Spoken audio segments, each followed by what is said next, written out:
thing I need to read? For welcome, Yes. Well, there. That's the welcome.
Good morning, wonderful people. Welcome to the Greenville Unitarian Universalist Fellowship.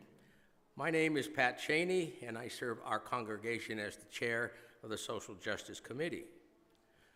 Whether you have been with us on Sundays for a long time or are visiting us for the first time today, we welcome you to our service. This congregation is a theologically diverse religious community with participation open to all who agree to live into our principles, mission, and values. We are a welcoming congregation to people of all sexual orientations and gender identities, races, ethnicities, and abilities. And we unconditionally welcome you as your full, authentic self to our community of caring and commitment to grow as spiritual and moral beings. Our congregational mission is to strengthen our connections to one another and our planet by enlivening minds and spirits, building community through liberating love, and advocating fiercely for justice. It is a custom in our congregation to acknowledge visitors and newcomers. If it's your first time here, would you mind raising your hand so that we can acknowledge you? Yay.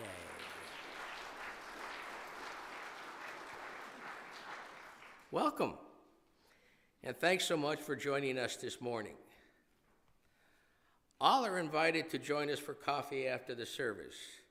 New and newer folks are invited to grab a green mug like this, located just inside the door of the fellowship hall, so it can easily spot you and speak to you during our coffee hour. You are also welcome to fill out one of the green cards that can be found in the back of the pews, so that we can keep in touch with you. Simply drop the card in the offering basket or in the box at the welcome table in the foyer. Please know that whatever your religious history, whatever your personal theology, all people of goodwill are welcome here. Your presence makes us better. Your presence makes us whole. And I have one special announcement here. As you may have read in this week's Goof e-News or in today's order of service insert, our fellowship may begin taking part in a very well-known practice by many UU congregations and fellowships around the country. The purpose of this program is for us to raise awareness within our fellowship, live our value of generosity by giving our fellowship the opportunity to contribute to charitable groups that align with our UU values. So after the service today, every Goof member or friend is invited to visit the Share the Plate table to select a maximum of 4 local charities by placing a penny in the appropriate box. There are pennies provided for you, so don't worry about that. Descriptions and photos of the charity are there as well. Share the Plate donations for the 4 selected charities will begin in January. We thank you for participating. If you have any questions at all, please see Sabrina Walker, Lynn Cusick, or Bo Bagani. Our service will now begin.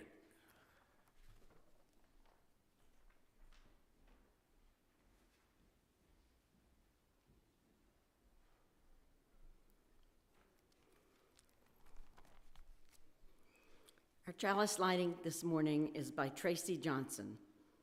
We kindle our chalice flame this morning, awakening the fire of our ancestors in our hearts. Beacon of freedom held out to light the way, light of reason illuminating the path, spark of courage igniting our spirits, aglow with hope for all we endeavor to do together. Holy flame of times past, brighten this present moment, that we may be the love that is our center and our foundation both. Blessed be.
Good morning.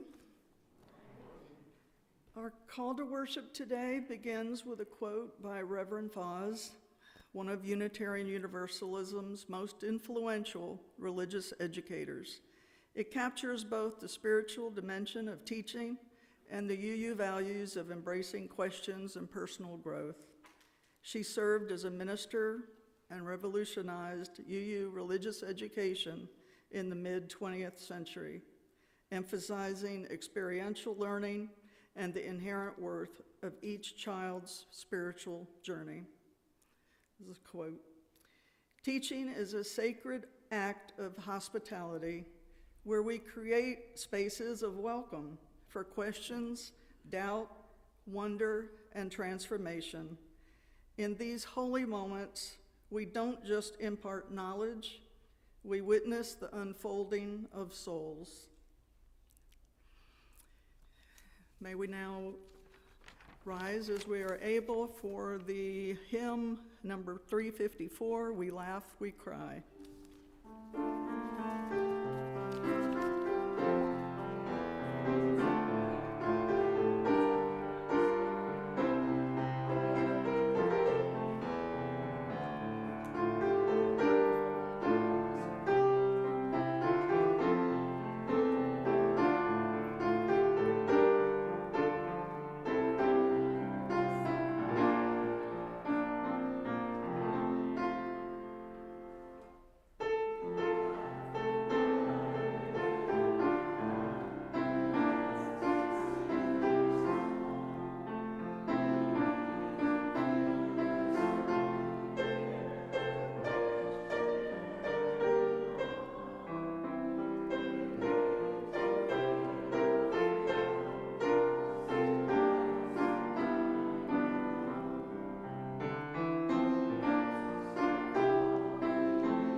Good morning. I'm David Funderburk. I'm the Director of Religious Education here at Goof. And today, after our story, any children or youth who want to follow me downstairs to our RE Commons for activities will all be together down there today. So parents, if you're picking up your kids after the service, you can go to the end of the hall, down the stairwell, and listen for our voices. So I welcome any children or youth or anyone of any age, if you want to come up close to sit at the base of the steps or in the front pews to hear the story, please come up now.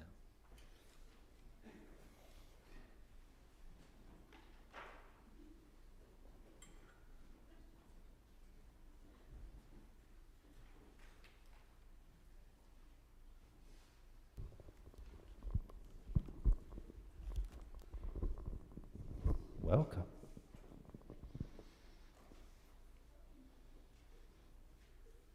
Our story today was selected by our guest speaker today, Pearlie Harris.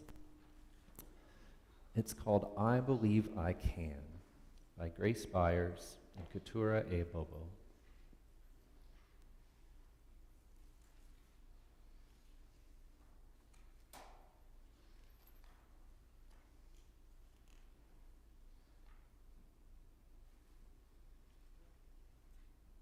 I can sail like mighty ships, like oceans I run deep.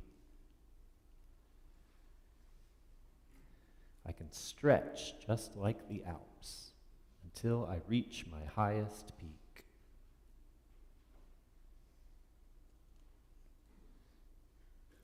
I can charge just like a train, like a rocket I'll ignite. Like a star, I can project my brightest shine against the night.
Believe in myself, there's simply nothing I can't do.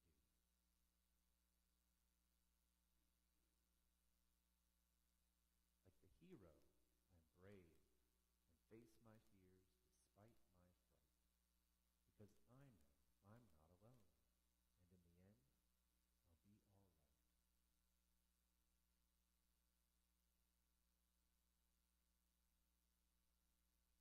Sometimes I'm right, and sometimes I'm wrong. But even when I make mistakes, I learn from them to make me strong.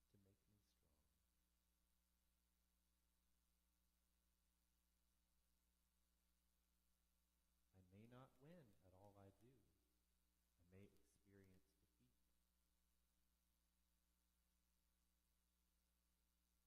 But I'll dust off and try again to be the best that I can be.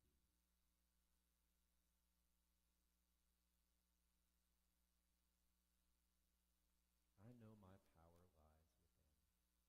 There's nothing that can hold me down.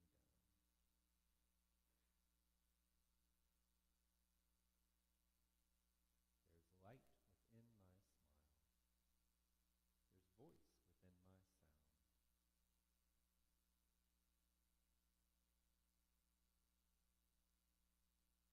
My presence matters in this world. My life is worthy. There's a plan. I know I can do anything.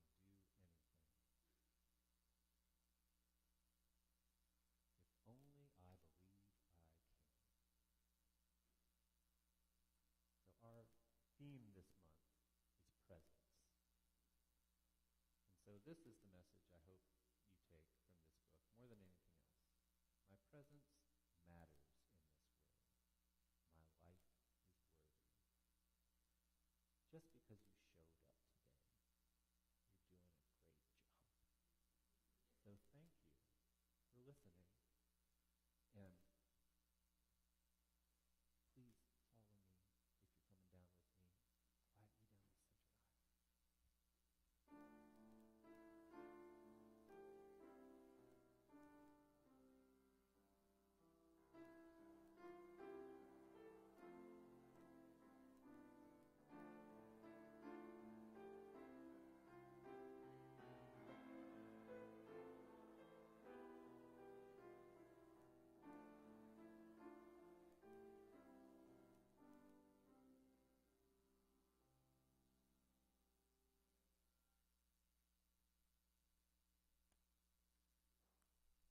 congregation is entirely self-governed by democratic process. One of the privileges of our free church tradition is to provide all financial support for the many ministries from among ourselves. Generosity, therefore, is one of the spiritual values that we recognize as central to our personal and our institutional well-being. You are now invited to participate in the blessing of giving as the ushers come among you to accept the gifts of the congregation. We thank you.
It is our custom in this congregation to share the joys and the sorrows that shape our lives, honoring each one with the lighting of a candle.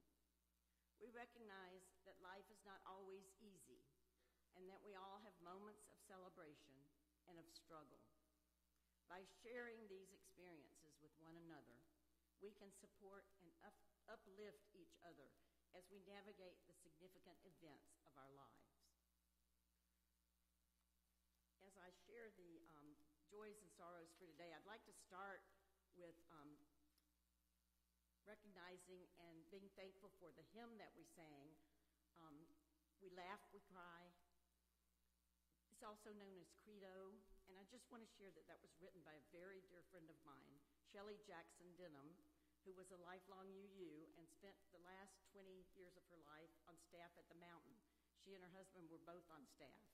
And we became very close over those years. And she was a wonderful educator. And when I knew that Pearlie was coming today, I wanted to have that hymn as one of our hymns today. And I'm just so thankful to have had Shelley in my life. Sad that she's gone. She died at a very young age, but so thankful. And we have several hymns in our hymnal that were written by her, composed by her.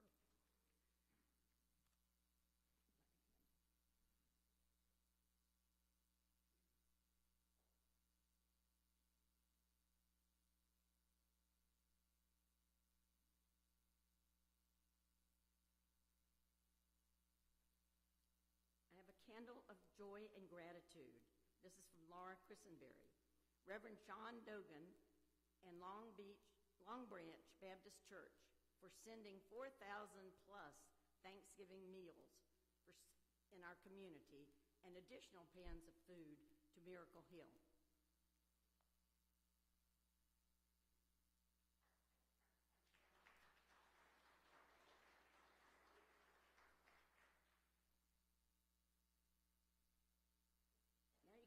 we try to usually have a candle liner.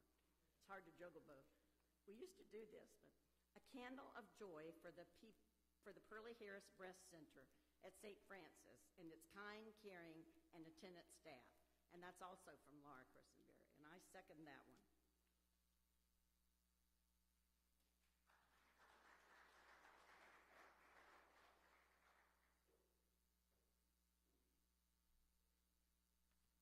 And this is from Linda Molnar. Thank you to Dave Wilder and all the cookers who provided us orphans and friends with a marvelous Thanksgiving spread.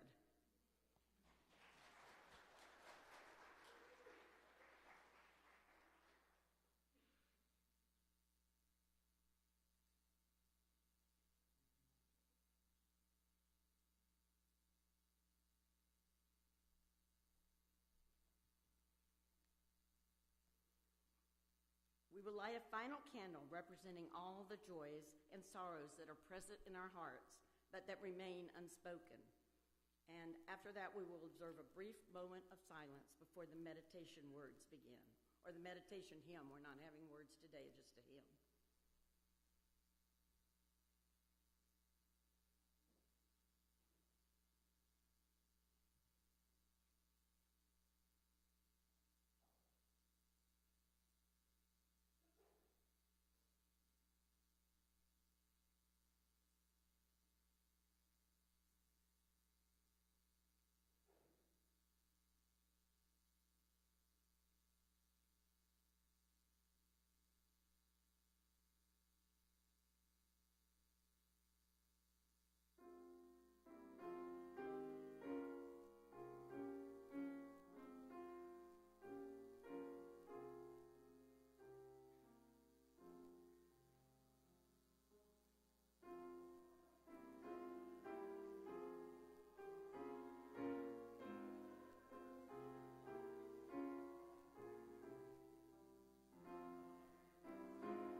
Our minister, Reverend Chris, is away today, but will return next Sunday. This morning, we are very pleased, I am in particular, that Dr. Pearlie Harris agreed to be our guest speaker. Our theme for the month of December is presence. As a devoted educator for 37 years, Dr. Harris was fully present to her students, and she continues to be present to all who know her. After retiring from teaching, she began volunteering with many local organizations, Bon Secours St. Francis in particular. In 2009, she became the first Black person and first woman to serve as chair of the St. Francis Board of Directors. In 2011, the Pearlie Harris Center for Breast Health at St. Francis was named in her honor. She is a longtime member of St. Mary's Parish, recognized in 2021 by Pope Francis and awarded the, I've been practicing this and I'm going to get it wrong, a medal by the Pope, and awarded and laity for their service to the Catholic Church. In 2022, Dr. Harris was awarded an honorary doctorate in humanities from Furman. She praised the university for its work to make the campus more diverse, equitable, and inclusive, and for working with and supporting the Black community in the Greenville area. Her commitment to Greenville has been on display since 2020, when her image became the focal point of a mural on Canvas Tower in downtown Greenville. It commemorates the 50th anniversary of Greenville Schools desegregation. Also one note as well, and I can't remember the exact year, but my son David went to the USSR with Dr. Harris, and it was one of the most interesting and amazing experiences of his life. Please, please welcome Dr. Pearlie Harris.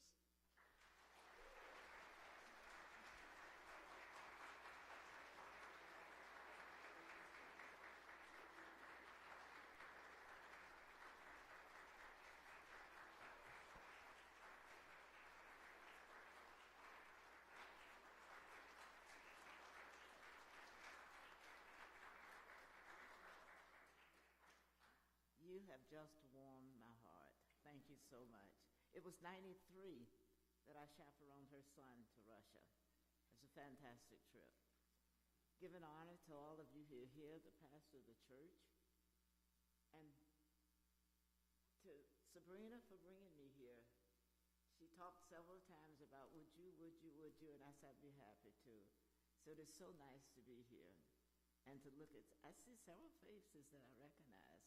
A couple of people I've worked with before, St. Francis and the school district.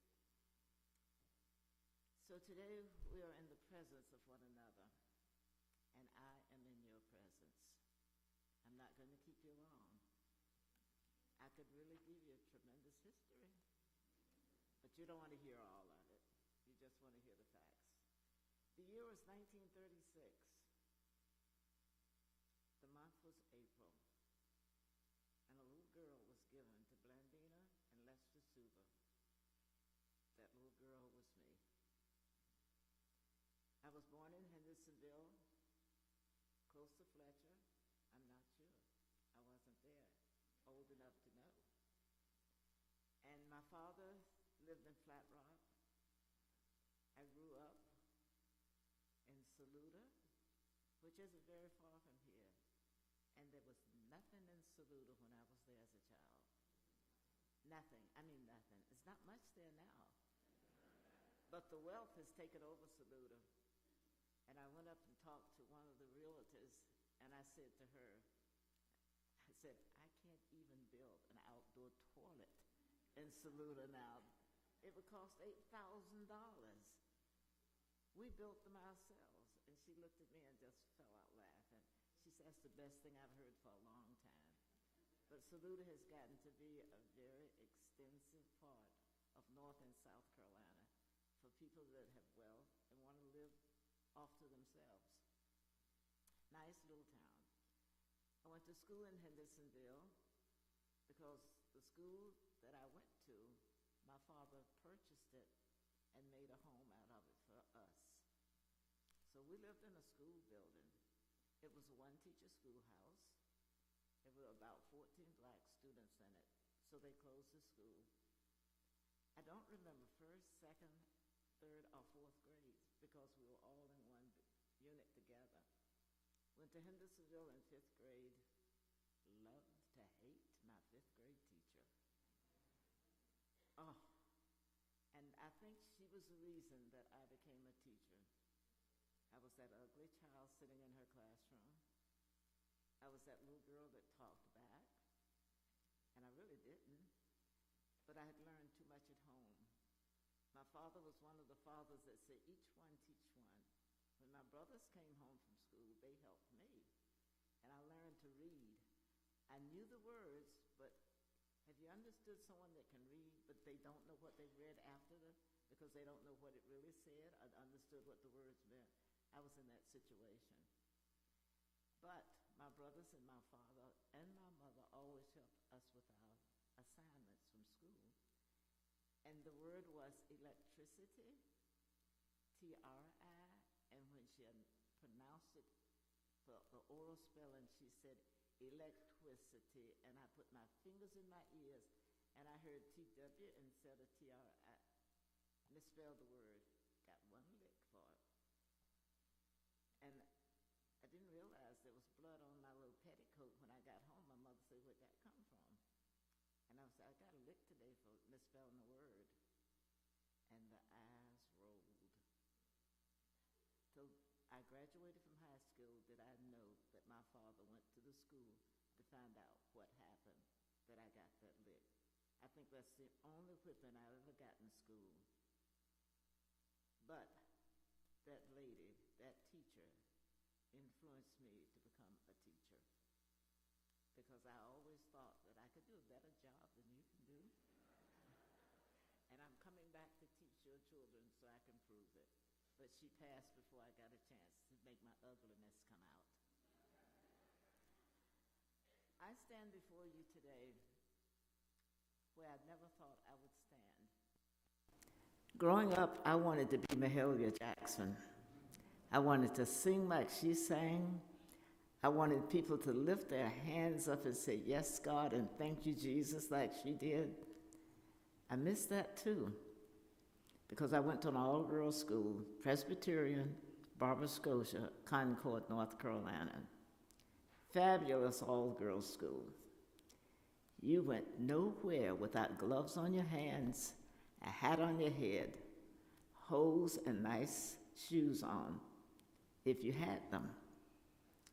And I didn't have anything like my friends had in college, but I made it too.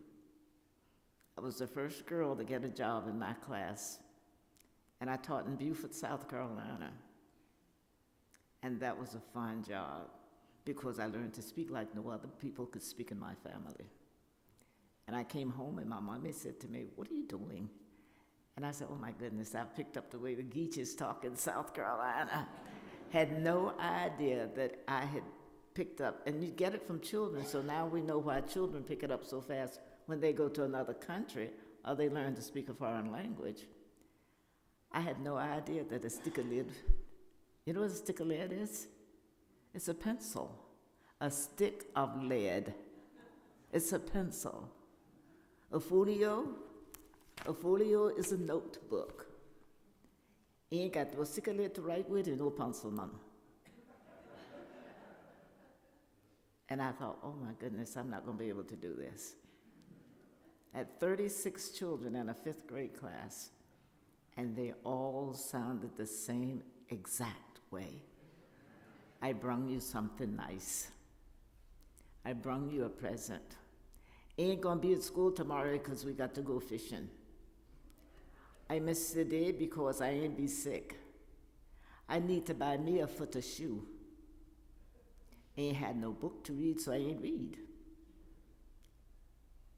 The dialect, they spoke, but they wrote perfect English. To me, that was amazing. But let's get back to me before we got to all of this, because I ended up in Beaufort marrying a Marine, never dated in my life. I went off to college, I just turned 17. I turned 17 in April, graduating from high school. I went to college and I was the smallest thing in college. And all the girls said, "How'd you get here?" I said, "I don't remember." And they said, "What are you majoring in?" And I said, "Education." They said, "Why? You're so little." And I thought, oh, maybe I'm in the wrong place again. But after becoming a teacher, I went to Beaufort. I said again, that was my first job. I met a Marine my second year. And the third year, I married this Marine. For 30 years, we have 2 children. Anthony is 62 years old. That's my oldest one. Lee is 61. You do the math. So you know I'm not 26. My family and the family that I have chosen after my husband passed in '87, I chose to do as much as my father had given to us as children. My father died when I was just 15 years old, and I thought the world had come to an end. The thing that really got me the year that Dad passed was Mom took us in the kitchen by the stove and said, "Santa Claus isn't coming this year." What? 15 years old, can you imagine? Wouldn't everybody know? I'm looking to see how many young people in here. I didn't. Can you imagine 15 and you're that innocent? Oh, I cried for 2 or 3 days. My brother said, "You're going to kill Mom. What's wrong with you?" Santa Claus isn't coming. The presence of other people in your lives. Someone, somewhere, sent Santa Claus to our house. Don't know who it was, have no idea. Till this day, I believe. I believe because everybody in our house got gifts. Hats that fit, shoes that fit, a dress that fit, gloves that fit. How did they know? And Saluda isn't but this big. And there aren't but these many people in Saluda. And nobody knew who did that. The presence of God. Think about that. How innocent do we keep our children? Now, I just left, went back to my childhood.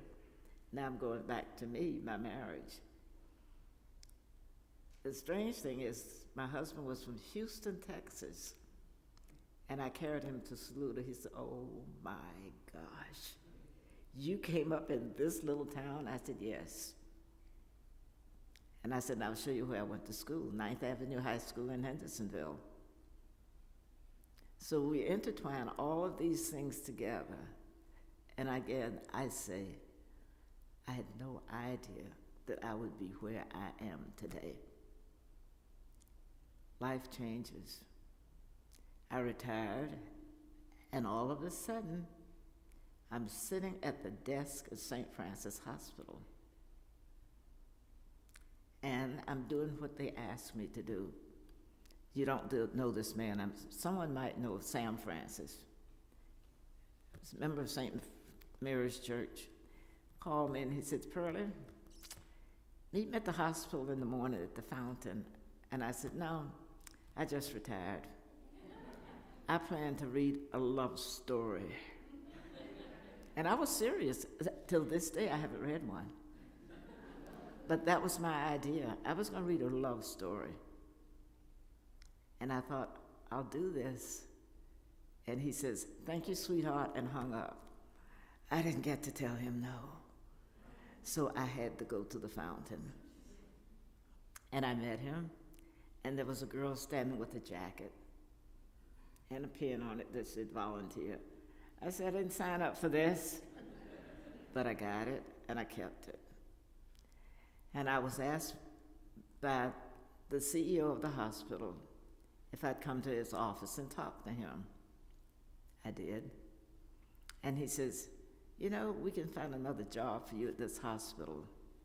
I said, "Doing what?" He says, "We want you to join the board, the internal review board. Those are the persons who tell the doctors if they can do certain benefits for certain things, the IRB." And I thought, "Do you have to read?" He said, "Yeah." I said, "I don't think I want this job. I want a job where I can do some fun reading." Wasn't a paid job. I did it. And I did that for 4 or 5 years. Traveled with the hospital. And then all of a sudden, someone else comes, and this is a lady in the office, And she said, Pearlie, we talked about you yesterday, and we've decided that we need to just go on and put you on the board. I said, I didn't sign up for that either. I just don't think I need to do all of this. And I did that for about 5 or 6 years. Enjoyed it, because here you get to go talk to the patients, you take them their flowers. It's not like it is now. You don't talk to patients. You don't take flowers. They have someone else to do that. And I ended up on the big board of St. Francis Hospital. Excuse me, a few years passed, things changed again. The sisters came down, the nuns, and one said to me, you know, you've been around a long time. We've been thinking about asking you if you would chair the board of St. Francis Hospital. No, that's a business. Sister was like Mutt and Jeff, there were 2 of them. And she looked at me and she said, I just read that you were chair of the Mardi Gras and you raised over $60,000. You can do that to help us at this hospital. So we're going to make you chairwoman of the board. Here again, I didn't ask for that, but I accepted it. If you have that much faith in me, I will do what you asked me to do. So I took the responsibilities of becoming the first chairwoman of the board of St. Francis and the first ethnic. The sister looked at me and she says, when you go home tonight, I want you to think about what you've done. So I did. I went home that night and I thought about what I've done. I said, I've made a fool of myself, knowing I can't do this job. But I accepted, and I did. From there, I have been on several other boards in Greenville. I was asked by the artist that did the downtown, that did the wall. That really shocked me. He read the article in the paper and said, would you come and help us? I said, what am I doing? He says, I've come because I was sent. He called me on a Friday after the article came out in the paper and said he wanted to come to my house Saturday. Who goes to anybody's house on Saturday? In the morning for breakfast almost. I went. He came and we sat and talked. And I found out that he was going to draw a mural for the company that owned the building. That's how that came to be. So God has put me in so many places that I never expected to be, because I'm that little girl that grew up in that teeny tiny town that went to an all-girls school, the daughter of a Baptist minister, and God has blessed me. I have been blessed like nobody else in this world has been blessed. I am grateful, I am thankful, and I'm appreciative. I don't let any day take anything that I do in my life for granted. Because one of the things that I learned from my husband, and I'm surprised my dad didn't say this, yesterday is a canceled check. Today is a promissory note. Tomorrow is not promised. So as we look at each other and we sit in the presence of one another, let's be grateful. Let's be thankful. Let's be appreciative. Let's love one another like God loves us. And let's be thankful for all the things that we have. Because those of us sitting here have more than some of the people walking the street that has absolutely nothing. I grew up in a house that didn't have electricity. I grew up in a house that didn't have an indoor toilet. I grew up in a house that had no insulation at all. We cooked on a wooden stove. We heated the house with a wooden stove. But we lived, we survived, and we loved each other. So let's love each other like God has loved us. Thank you so much.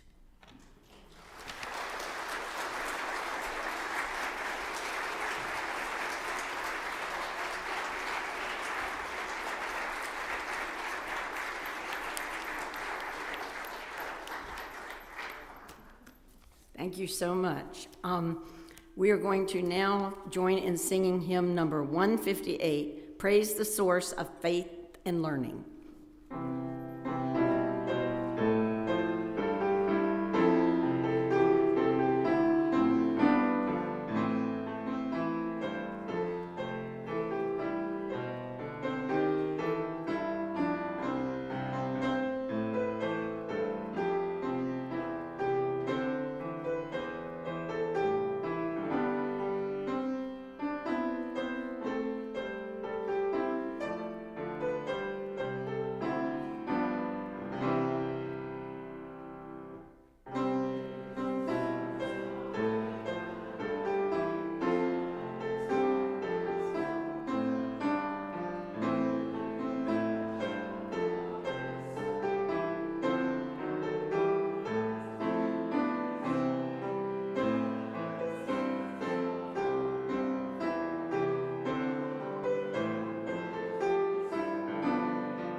Let us join together in the words for extinguishing the chalice that can be found in your bulletin. We extinguish this flame, but not the light of truth, the warmth of community, or the fire of commitment. These we carry in our hearts until we are together again.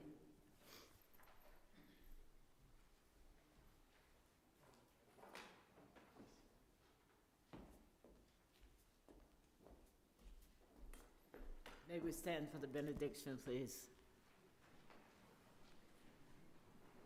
The Lord bless you and keep you. The Lord make his face to shine upon you and give you peace. Amen.